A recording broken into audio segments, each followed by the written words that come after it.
مرد کے کپڑوں میں عورت کی صفائی دکھائی دیتی ہے، عورت کے لباس میں مرد کی مردانگی ظاہر ہوتی ہے اور لڑکیوں کے لباس میں ماں کے اخلاق نظر آتے ہیں۔ ہم محبت، رواداری، وفاداری، احترام اور تمام اعلیٰ اقدار پر پلی ہوئی نسل ہیں۔ ہم ان مردوں اور عورتوں کے درمیان رہتے تھے جو پڑھنا لکھنا نہیں جانتے تھے، لیکن انہوں نے تعلقات اور احترام میں مہارت حاصل کی تھی۔ انہوں نے ادب نہیں پڑھا لیکن ہمیں ادب سکھایا۔ انہوں نے فطرت کے قوانین اور حیاتیات کا مطالعہ نہیں کیا لیکن انہوں نے ہمیں شائستگی کا فن سکھایا۔ انہوں نے رشتوں کی ایک بھی کتاب نہیں پڑھی لیکن اچھا سلوک اور احترام سکھایا۔ انہوں نے مذہب کا گہرائی سے مطالعہ نہیں کیا لیکن ہمیں ایمان کا مفہوم سکھایا۔ انہوں نے منصوبہ بندی کا مطالعہ نہیں کیا لیکن انہوں نے ہمیں دور اندیشی سکھائی۔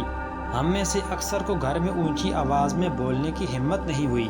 ہم وہ نسل ہیں جو گھر کے صحن میں بجلی بند ہونے پر سو جاتے تھے۔ ہم آپس میں ایک دوسرے سے بات کرتے تھے مگر ایک دوسرے کے بارے میں باتیں نہیں کرتے تھے۔ میری دلی محبت اور تعریف ان لوگوں کے لیے جنہوں نے ہمیں یہ سکھایا کہ والدین کی عزت کیا ہوتی ہے، استاذ کی عزت کیا ہوتی ہے، محلے دار کی عزت کیا ہوتی ہے، رفاقت کی عزت کیا ہوتی ہے اور دوستی کی عزت کیا ہوتی ہے۔ ہم ساتویں پڑوسی کی عزت کرتے تھے اور بھائی اور دوست کے ساتھ اخراجات اور راز بانٹتے تھے، کیونکہ نئی صدی کی پہلی پیڑھی جوان ہو چکی ہے اور پچھلی صدی کے آخری لوگ جانے کی تیاری کر رہے ہیں۔ اپنی نسل کے یہ آخری لوگ ہیں۔ ان کی سوچ، ان کے خدشات، ان کا مخصوص لباس جلد ناپید ہو جائے گا۔ ان سے گزشتہ صدی کے سارے راز جان لو، خوشیاں کیسے منائی جاتی ہیں، غموں میں شریک کیسے ہوا جاتا ہے۔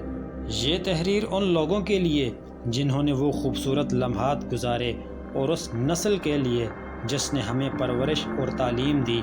اور میں ان سے کہتا ہوں کہ آپ میں سے جو زندہ ہیں، اللہ رب العزت ان کی حفاظت فرمائے، اللہ رب العزت ان کو صحت عطا فرمائے، اور جو ہمیں چھوڑ کر چلے گئے ان کی بخشش فرمائے۔